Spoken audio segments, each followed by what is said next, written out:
en el capítulo 6, en la página 208, donde conoceremos las grandes maravillas de Oriente. Y la última sección que estuvimos analizando, no será posible que este caos se vea intensificado por el hecho de que la mayoría de los científicos, al centrar toda su atención en la historia, pasan por alto aquello que consideran vago, contradictorio, milagroso o absurdo. A pesar de la sensación de que existía una base de concepciones nobles que ha sido cubierta y distorsionada por un crecimiento posterior de tonterías fantásticas, el profesor Max Müller no puede evitar comparar estos disparates con los cuentos de las 1001 noches, noches árabes. Lejos de nosotros está la ridícula pretensión de criticar a un científico tan digno de admiración por su erudición como Max Müller. Pero no podemos evitar decir que incluso entre las fantásticas tonterías de las entretenidas 1001 noches, cualquier cosa sería digna de atención si contribuyera a ayudar al desarrollo de alguna verdad histórica. La Odisea de Homero supera en fantásticas tonterías a todos los relatos de las 1001 noches juntos, y a pesar de ello, ahora se ha demostrado que muchos de sus mitos son algo más que la creación de la fantasía del antiguo poeta. Los lestringones que devoraran a los compañeros de Ulises se remontan a la enorme raza caníbal que, según se dice en los primitivos días, habitaba las cuevas de Noruega. ¿Por qué no puede ser esto una alusión a los sacrificios humanos que se practicaban en el antiguo culto? La geología verificó a través de sus descubrimientos que algunas de las afirmaciones de Homero, que durante tantos siglos se habían considerado como meras alucinaciones poéticas, la perpetua luz del día, la que disfrutaba esta raza de lestringones, indica que eran habitantes del Cabo Norte de Noruega, donde durante todo el verano hay luz diurna perpetua. Ahí nos queda la última sección. Los fiordos noruegos están perfectamente descritos por Homero en la Odisea capítulo 10, página 110, en el versículo 110. Y la gigantesca estatura de los lestringones queda demostrada por los huesos humanos de tamaño inusual encontrados en cuevas situadas cerca de esta región, y que los geólogos suponen que pertenecían a una raza extinguida mucho antes de la inmigración aria. Estos fiordos noruegos, los fiordos son valles profundos y estrechos con laderas escarpadas que han sido inundados por el mar. Es el accidente geográfico más emblemático de Noruega, los fiordos, país que cuenta con más de 1000 fiordos a lo largo de toda su costa. Son majestuosos valles glaciares inundados por el mar, formando estrechos rodeados de montañas escarpadas y cascadas. Los fiordos eran glaciares que se derritieron en este caso. Los fiordos noruegos están perfectamente descritos por Homero en su Odisea. Homero en su pasaje, el pasaje describe un puerto muy particular, un puerto rodeado de altos acantilados, una entrada estrecha, alto acantilado, entrada estrecha, un interior cerrado y protegido del oleaje, no tenían olas por estas montañas, un lugar donde los barcos podían quedarse casi encerrados. Esta imagen, un brazo de mar profundo, rodeado de montañas abruptas y con entrada angosta, recuerda visualmente a los fiordos noruegos de Homero. Los fiordos noruegos están perfectamente descritos por Homero en su Odisea, capítulo 10, versículo 110. Aquí se describe el puerto de Telepilo, Noruega, la ciudad de los lestringones, los gigantes raza caníbal. Llegamos a un puerto excelente, rodeado de escarpadas rocas, y a uno y a otro lado se alzan promontorios que se enfrentan. La entrada es estrecha, y dentro las naves quedan al abrigo, pues nunca allí se levanta ola grande ni pequeña, sino que reina una calma resplandeciente, dice literalmente la Odisea, una traducción de Homero. Los fiordos noruegos están perfectamente descritos por Homero en su Odisea, capítulo 10, versículo 110. Y la gigante estatura de los lestringones queda demostrada con pruebas científicas por los huesos humanos. todavía tenían huesos, no era como los sin huesos, otra raza que tuvimos una raza que no tenía huesos, los sin huesos. Y la gigantesca estatura de los lestringones queda demostrada por los huesos humanos de tamaño inusual encontrados en cuevas situadas cerca de esta región. Hicimos el hilo conductor de Ariadna. Y la gigantesca estatura de los tringones queda demostrada por los huesos humanos. Esta es la evidencia científica. Huesos, había huesos.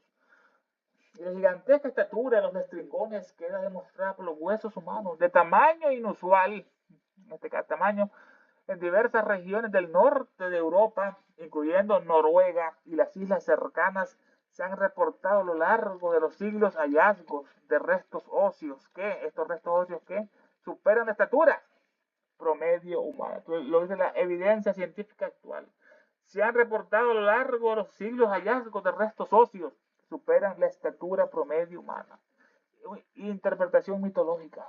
Para quienes sostienen que la Odisea es un mapa real de la antigüedad, estos huesos son la prueba física de que los lestringones existieron y que su estatura como de montes, como dice Homero, eran como montes, la estatura de los lestringones no era una metáfora, sino una descripción física. Existe una corriente de investigadores independientes que sostiene que se trata de una rama de la humanidad que habitó el Ártico antes de las glaciaciones. Lo que dicen algunos investigadores, una rama de la humanidad que habitó el Ártico antes de las glaciaciones.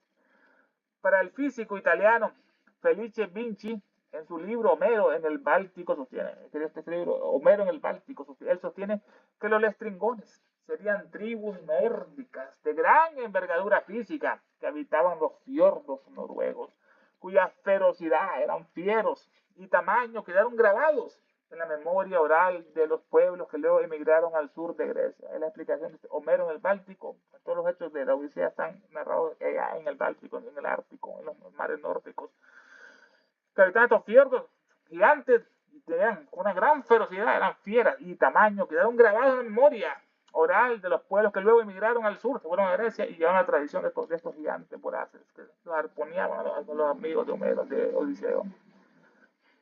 Los huesos de tamaño inusual encontrados en cuevas son el eslabón que utilizan estos investigadores para afirmar estos huesos encontrados, evidencia científica, estos huesos de tamaño inusual encontrados en las cuevas de los fiordos son el eslabón que utilizan estos investigadores para afirmar que la mitología es historia disfrazada. Esa mitología es historia disfrazada.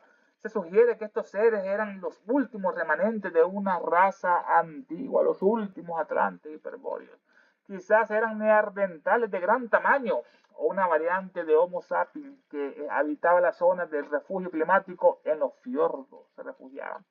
Según los huesos del fémur encontrados y la tibia, estos seres medían entre 3,5 a 5 metros de altura. 3,5 eran gigantes realmente, como Polifemo.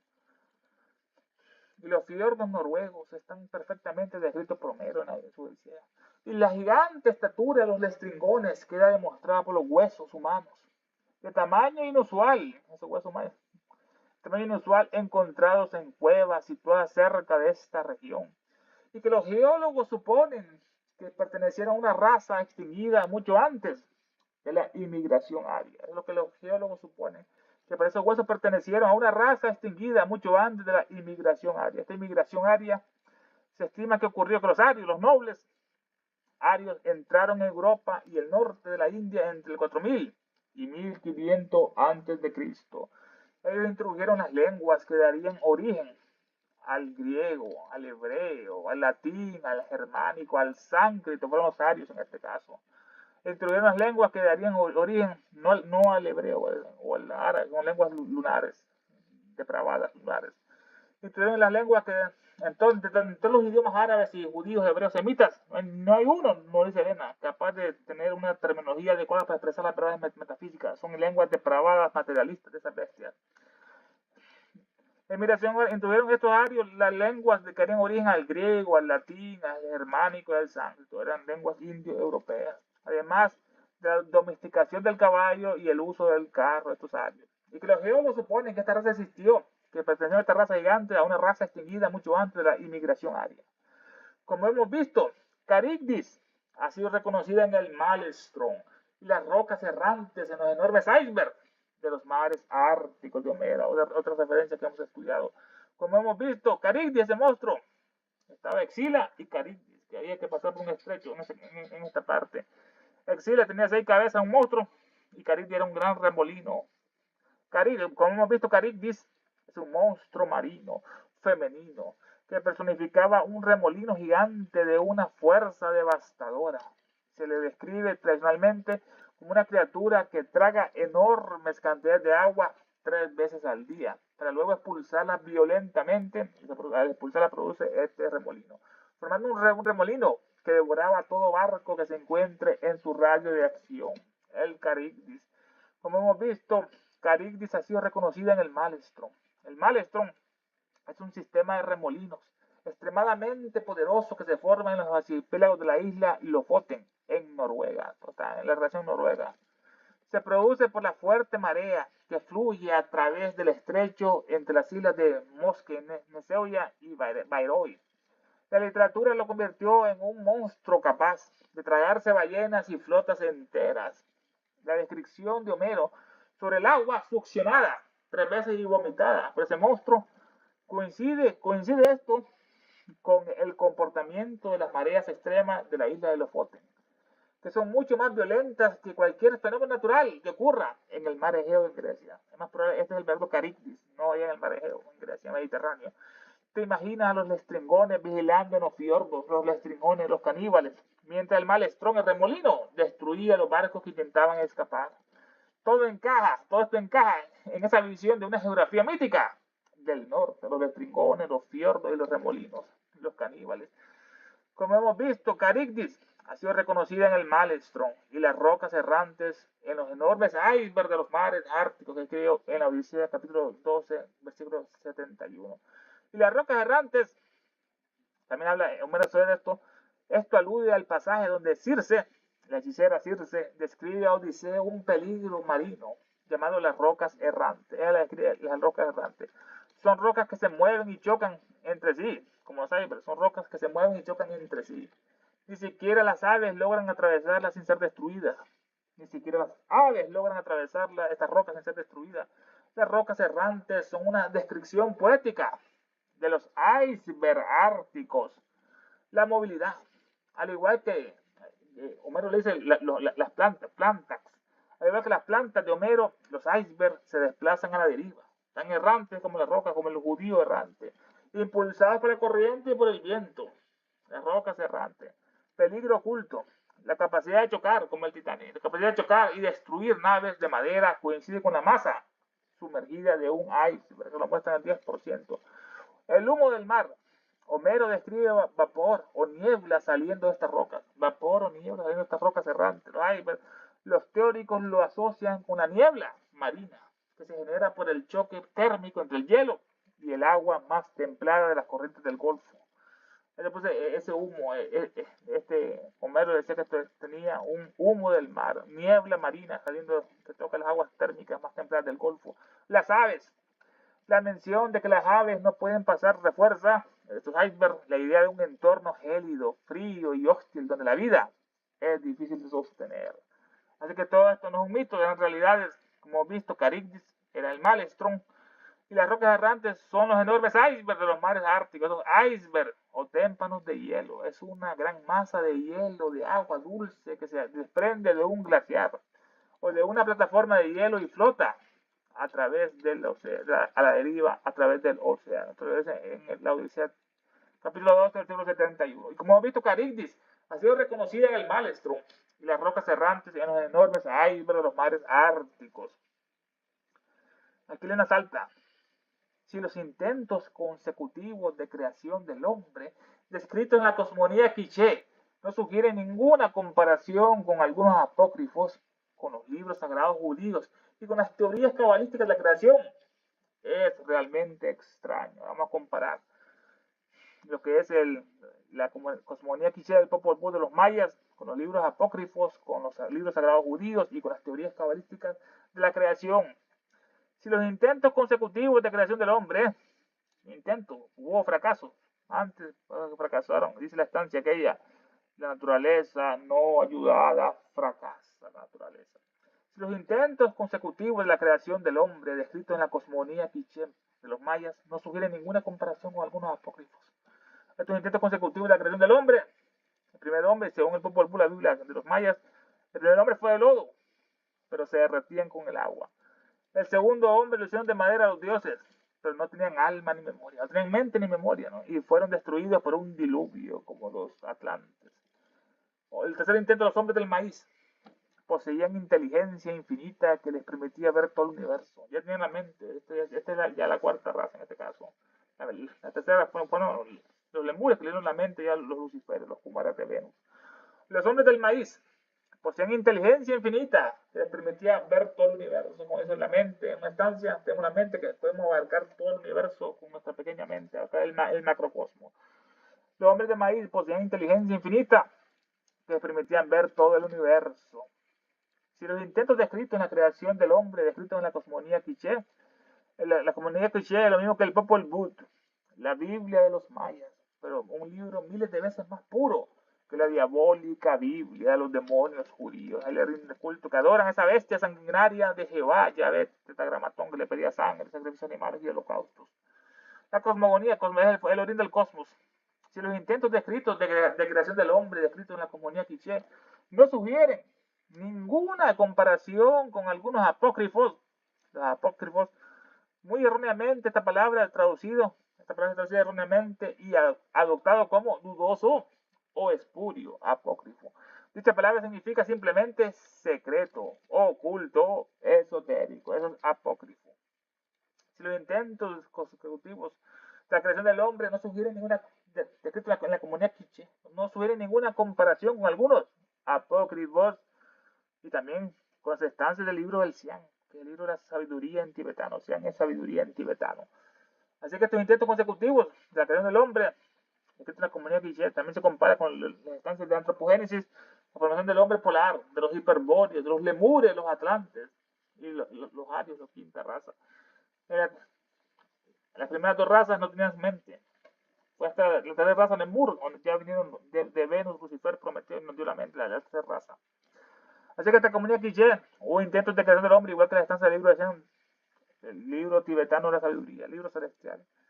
Estos apócrifos, sí, existen textos apócrifos y tradiciones gnósticas que describen la creación de diferentes tipos de humanos o intentos de creación, aunque no siempre de forma idéntica a los materiales del Popol Vuh, del lodo, la madera o el maíz. Describen ellos, estos libros apócrifos, los hombres terrenales, hechos de materia, destinados a la destrucción, los hombres animales. No tienen chispa divina, no tienen mente, no tienen espíritu. Lo segundo, a los hombres terrenales, los hombres psíquicos. Estos poseen alma y libre albedrío, pueden salvarse o perderse de acuerdo a sus acciones. Y los últimos, los hombres espirituales, los hombres neumáticos, que poseen la chispa divina, neuma, y están destinados a regresar a la luz. Estos son, como dice la estancia, la humanidad se puede dividir en 3 tercios. Un tercio no tienen mente. El segundo tercio tiene la mente, pero no la usan. Solo repiten lo que dicen los primeros. Y el último tercio tiene mente y la usan. Los segundos tienen mente, pero solo repiten lo que dicen los primeros, y los terceros no tienen mente, son amenazas. Son hombres espirituales neumáticos. Poseen la chispa divina, neuma, y están destinados a regresar. Hay que volver a la luz, fusionar. Somos un rayo encarnado, un rayo de luz encarnado en este cuerpo, y la luz debe Dicen cuando murió Platón, no murió, sino que se convirtió en luz y se fue, como Apolonio o Pitágoras. Siempre el gran misterio en la muerte de los grandes iniciados, como Jesús.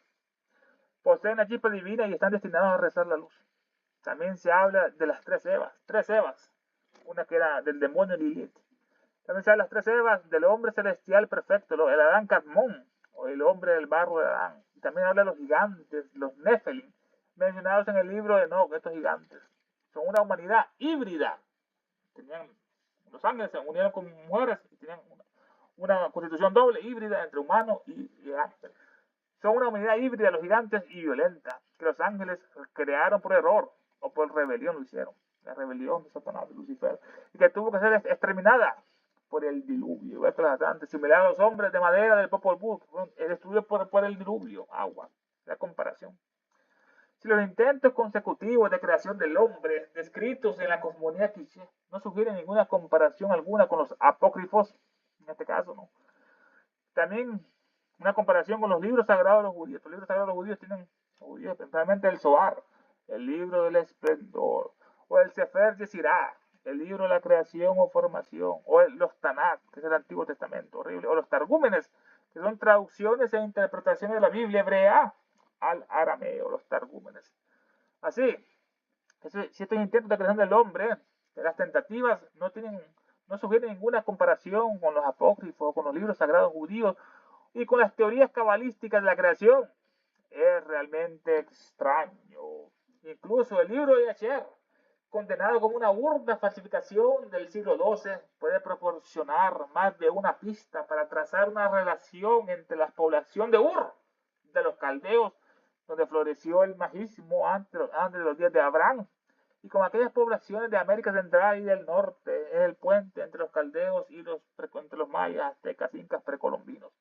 Incluso este libro de Yasher, estamos a leitmotiv, el libro del Yasher, este libro de Yasher, quiere decir el libro de los justos, o libro del derecho, como traducen algunos. Uno de los libros perdidos de los antiguos hebreos, un libro perdido, citado 2 veces en el Antiguo Testamento.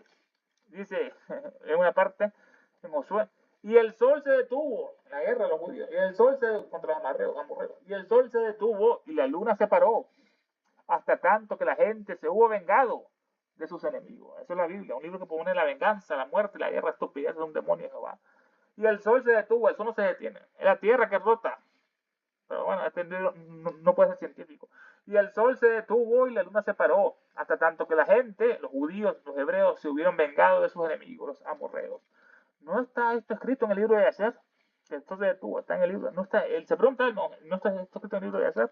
Esto lo puede encontrar en el libro Josué 10:3. Josué, otro animal, otro genocida, otra vez un psicópata. También se cuenta este libro de Yasher, la mención en 2 Samuel 1:18.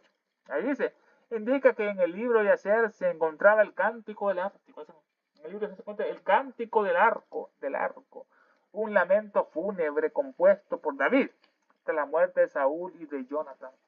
Muy probablemente el libro de Yasher es una colección de baladas nacionales que recuerdan la gesta de famosos guerreros. Recopilaba poemas, cantos de guerra, relatos sobre las grandes hazañas de los héroes de Israel, los demonios de Israel. El pueblo pactado, elegido por el diablo Jehová, ya de los judíos, su pacto satánico con el prepucio de Abraham. Incluso el libro de Yasher, condenado como una burda falsificación del siglo XII, en el siglo XII, se publicó este libro en 1751 por Jacob y Liebe, el cual es considerado como una de las falsificaciones literarias más notorias de la historia. Una de las falsificaciones literarias más notorias de la historia. El impresor londinense Jacob publicó el libro afirmando que era la traducción al inglés de un manuscrito antiguo, escrito por Yasher, el hijo de Caleb, que está en la Biblia. Jacob afirmó que el texto había sido descubierto por el monje Alcuino en el siglo VIII en la ciudad de Gazna, en Persia. Incluso el libro de Yasher, condenado como una burda falsificación del siglo XII, puede proporcionar más de una pista para trazar una relación entre la población de Ur de los caldeos y con aquellas poblaciones de América Central y del Norte. ¿Qué relación había entre los caldeos y los mayas, los aztecas? Incluso el libro de Yasher puede proporcionar más de una pista para trazar una relación entre la población de Ur de los caldeos. Ur es la principal ciudad del culto lunar. La principal ciudad del culto lunar. La ciudad babilónica donde la luna era la divinidad principal, la luna, sí.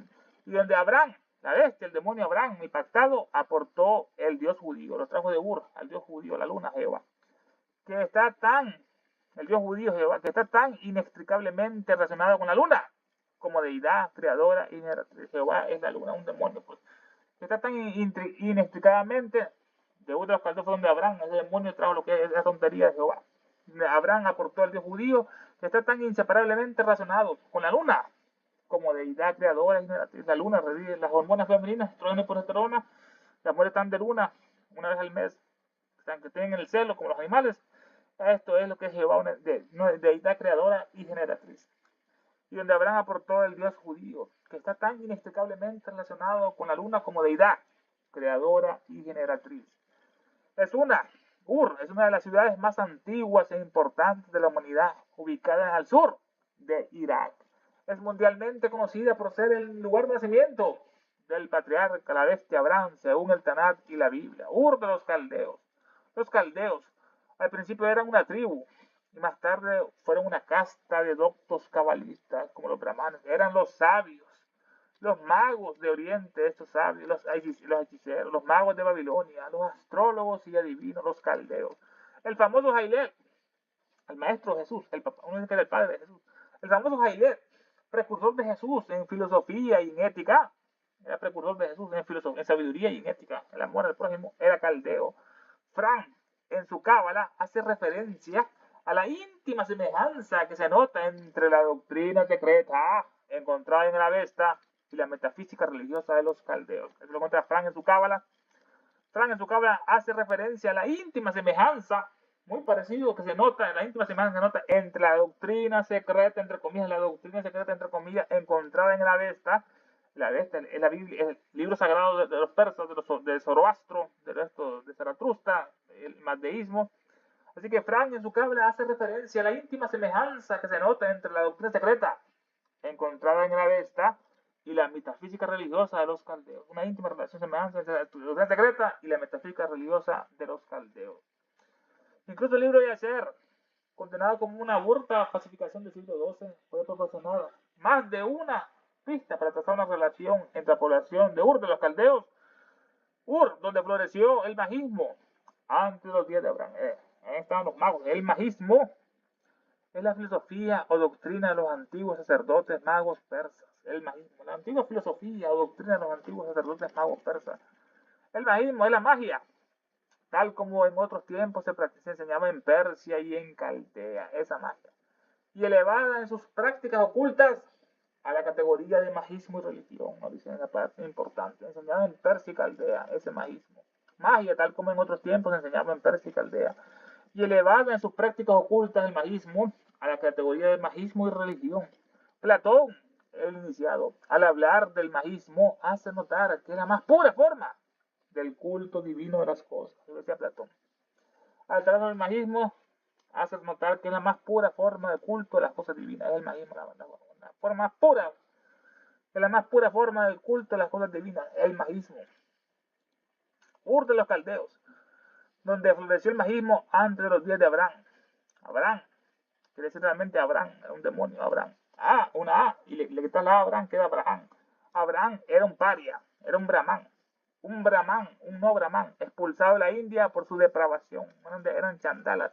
De ahí surgieron los demonios modernos judíos, árabes y gitanos, de esa bestia, que el demonio le dijo a ese anciano que iba a tener una descendencia como las estrellas. Y ahí estaba anciano Abraham, y no podía tener hijos, Sara estaba joven, era un depravado para todas las bestias. Así que la mujer Sara le dio a la sirvienta que la embarazara, y ahí nació Ismael. Ahí vienen todos los Ismael, todos los árabes, la bestia, y luego también los judíos, otras alemanas. Abraham, que realmente no Brahman, fueron de estos chandalas expulsados de la India, los judíos, porque eran muy depravados, los expulsaron, y ahí vienen los judíos de la India, los chandalas, un no Brahman. Abraham, incluso el libro de Yacer, condenado como una burda falsificación del siglo XII, puede proporcionar más de una pista para trazar una relación entre la población de Ur de los caldeos, donde floreció el magismo antes de los días de Abraham, y con aquellas poblaciones, la relación de Ur con aquellas poblaciones de América Central, mayas, aztecas, incas. Según el libro de Yacer, dice el libro de Yacer, el libro de Yacer se detallan las migraciones de la familia de la tierra, es lo que detallan ahí. Según el libro de Yacer se detallan las migraciones de las familias de la tierra, tras la confusión de lenguas en Babel. Es lo que dice el libro de Yacer, se detallan las migraciones de las familias de la tierra, cómo se fueron a Asia, los chinos, allá, a América, los mayas. Según el libro de Yacer, ahí se detallan las migraciones de las familias de la tierra, tras la confusión de lenguas en Babel. El pueblo, había una sola lengua, un solo idioma, un solo pensamiento, una sola religión, a la serpiente satánica. La confusión de la lengua lo dividieron tras la confusión de lenguas de Babel. Mientras el Génesis, en breve en este caso, Yacer expande hacia dónde se dirigieron los planes, hacia dónde se fueron.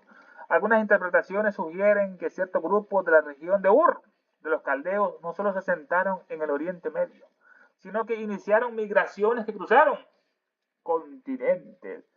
El linaje de los hombres del norte. ¿Cuál es el origen de los hombres del norte?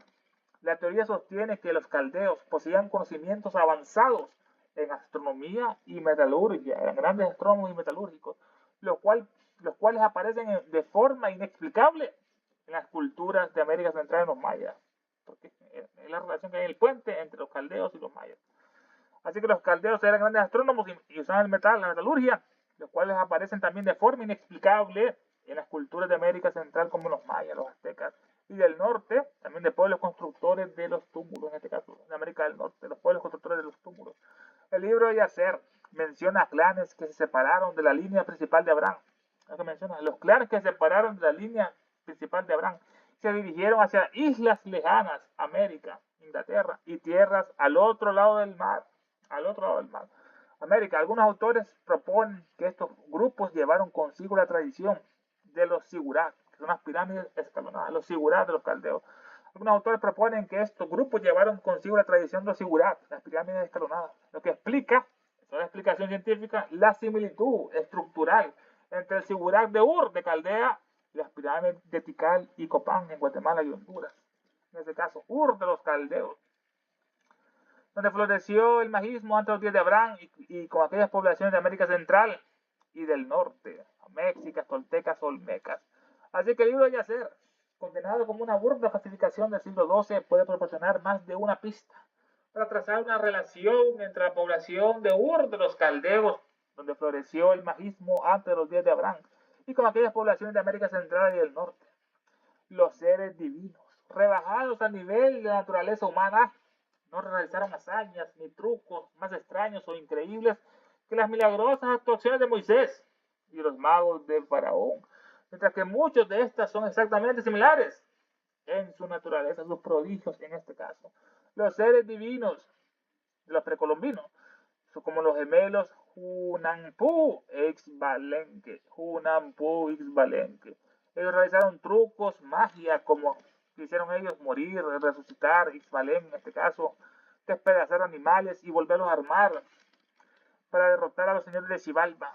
Ese fue su truco, ellos se despedazaban uno al otro con una espada, que caían los pedazos como pasa en la India, que la querían en otra parte, con Yacoliot, y así ellos se despedazaban y se volvían a armar. Entonces los demonios de Xibalba, también, hazlo a nosotros, ese truco, claro que así vengan, y agarraron la espada, los despedazaron a todos y así murieron. No lo juntaron, cayeron en la trampa, en la astucia de los gemelos divinos, que después se convirtieron en el sol y la luna para dar la vida a la siguiente raza humana, a los hombres del maíz, en ese caso. Así que los seres divinos, los precolombinos, son los gemelos Hunanpu e Ixbalén, que ahí lo narran en el Popol Vuh, sus tradiciones. Ellos realizaron trucos, magias, como morir y después resucitar, como Jesús. Despedazar animales y volverlos a armar. Y para derrotar a los señores de Xibalba, a los demonios. Los seres divinos que fueron rebajados al nivel de la naturaleza humana. Los seres divinos rebajados al nivel de la naturaleza humana. No eran simples humanos ellos, sino como seres que aún tenían, en este caso, seres que aún retenían capacidades de la estatura divina. Estos seres rebajados. No eran simples humanos, sino como seres que aún tenían capacidades de la estatura divina, en este caso. Antes de la caída total de la humanidad. En este caso. No eran simples humanos, sino como seres que aún retenían capacidades de la estatura divina antes de la caída total de la humanidad. Rebajados al nivel humano significa, se refiere que aunque tenían un origen o conocimiento celestial, vivían en cuerpos físicos. Aunque tenían un origen o conocimiento celestial, como los gigantes que embarazaron a las mujeres, los ángeles, que se ve que aunque tenían un origen o conocimiento celestial, vivían en cuerpos físicos, están atrapados en la carne y estaban sujetos a las leyes de la naturaleza, estamos sujetos, atrapados, aunque la dominaban de forma asombrosa. Los seres divinos rebajados al nivel de la naturaleza humana no realizaban hazañas ni trucos tan extraños o increíbles como las milagrosas actuaciones de Moisés y los magos del faraón. Estas actuaciones increíbles, los antiguos americanos, los mayas, aztecas, incas, llamaban dioses a los que eran en realidad humanos con conocimientos avanzados, como los caldeos en este caso, es la comparación que se hace en estas creencias, que realizaban los mismos fenómenos que Moisés. No eran dioses, sino hombres con una herencia divina, rebajados pero aún poderosa, dice este comentario. Así que estos hicieron grandes hazañas. Los antiguos americanos, mayas, aztecas, incas llamaban dioses ellos a los que eran en realidad humanos, con conocimientos avanzados como los caldeos, que realizaban los mismos fenómenos que Moisés. Hay unas tribus hoy día aborigen que viven allá en Australia o en Amazonas, allá, ahí, ya en helicópteros, ahí viven, están en la era de la piedra de los taparrabos, miren a estos hombres blancos, nada más que son dioses, ¿no? Que están viajando o volando en ese caso, es la comparación. Así que los antiguos americanos, mayas, aztecas, llamaban dioses a los que eran en realidad humanos con conocimientos avanzados, como los caldeos, que realizaban los mismos fenómenos que Moisés. Moisés abrió el agua, el mar lo convirtió en sangre, la plaga llamó al demonio de la Pascua para matar a los hijos de los primogénitos egipcios, que realizaban los mismos fenómenos que Moisés. No eran dioses, sino hombres con una herencia divina rebajada, pero aún poderosa en este caso. Los seres divinos rebajados a nivel de la naturaleza humana no realizaban hazañas ni trucos más extraños o increíbles que las milagrosas actuaciones de Moisés y de los magos de Faraón. Moisés, Dios nos explica, no existió Moisés, es otro invento judío, como Facebook. Es una mezcla de tradiciones de Sargón y Masbaco. Lo colocaron en una cesta, Sargón y Abaco. Tuvieron dos madres, convirtió el agua en sangre, Sargón y Baco. Peleó con un rey, el faraón, nació del monte Niza, en el Sinaí, ¿no? Tiene su relación en este caso Sargón y Baco, que son más antiguos que Moisés. Los seres divinos rebajados al nivel de la naturaleza humana no realizaban hazañas ni trucos más extraños o increíbles que las milagrosas actuaciones de Moisés y de los magos de Faraón. Tiraron su vara, se convirtió en serpiente. Faraón, mientras que muchas de estas son exactamente similares en su naturaleza. Y cuando además en este último hecho encontramos una gran semejanza entre ciertos términos cabalísticos comunes a ambos hemisferios, debe haber algo más que un mero accidente para explicar esta circunstancia. Estamos en relación de los caldeos con los mayas, ya vimos estos los seres divinos, y cuando además en este último hecho, cuando además de este último hecho encontramos una gran semejanza entre ciertos términos cabalísticos comunes a ambos hemisferios, la cábala, porque había términos cabalísticos con los de Caldea allá y también en los mayas aztecas, porque se repiten esas palabras, porque la cábala era universal, como la religión satánica de la serpiente sabiduría, en los días en que había un solo idioma, un solo pensamiento y un solo sentir. Y cuando además de este último hecho encontramos una gran semejanza entre ciertos términos cabalísticos comunes a ambos hemisferios, por ejemplo el concepto de Teotli y Teos. Teos es divino y Teotli también es divino allá entre los aztecas. En el hemisferio oriental el griego Teos, es decir, Dios, divino. Y en el hemisferio occidental, allá entre los mexicanos, el nahual, en el nahual azteca Teotli, quiere decir energía divina o Dios nahual. En este caso la palabra Teotli con Teos se parece.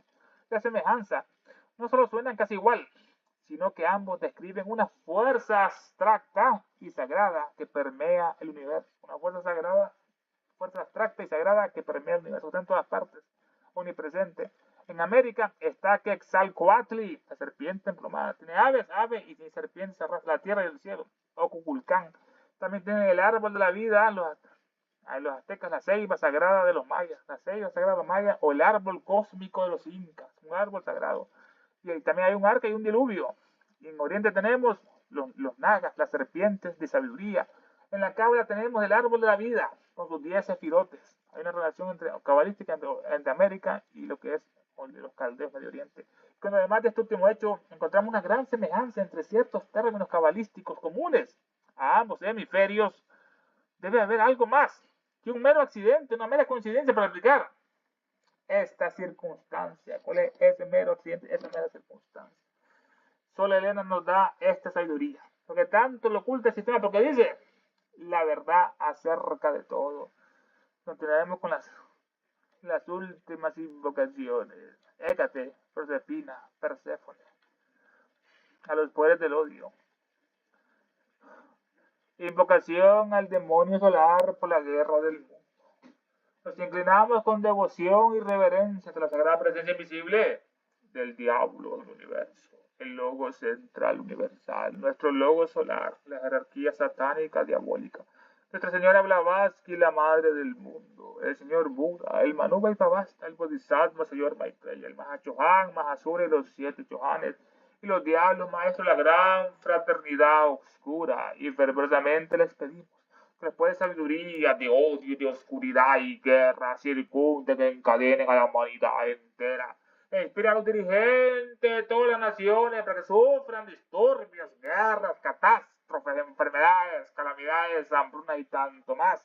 Que aquellos poderes que siempre trabajan por el mal, por el progreso y la ciencia y la humanidad, inspiran a los dirigentes de todas las naciones para que establezcan sobre la tierra una guerra verdadera y sufrimientos perdurables. Que las fuerzas de las tinieblas venzan a las fuerzas de la luz. Que el mal, el caos y el sufrimiento encadenen a la maldita humanidad entera.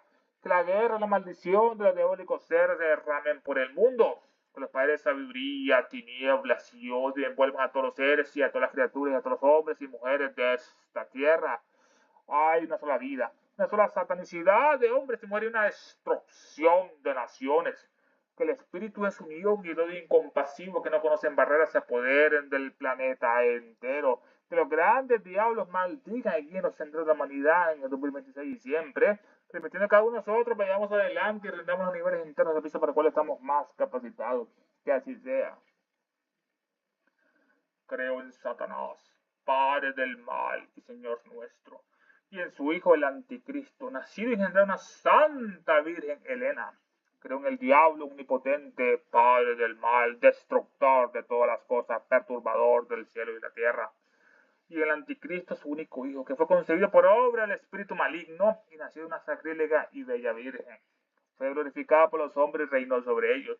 Subió al trono del Dios poderoso y sentado junto a él, de ahí insulta a los vivos y a los muertos. Creo en el espíritu del mal, en la sinagoga de Satanás, en la comunión de los malvados, en la perdición del cuerpo y la muerte y infierno perdurables. Del cielo cayó un lucero.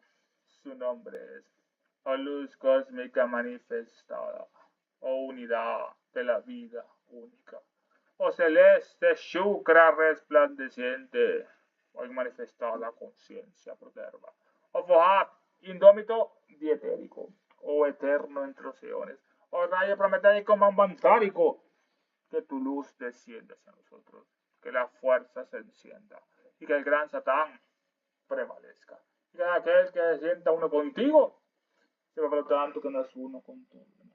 Despertad, criaturas dracónicas. Es hora de volver a la superficie. Él volverá. Es el fin de una era. Queremos justicia diabólica, pero no las. ¡Ya!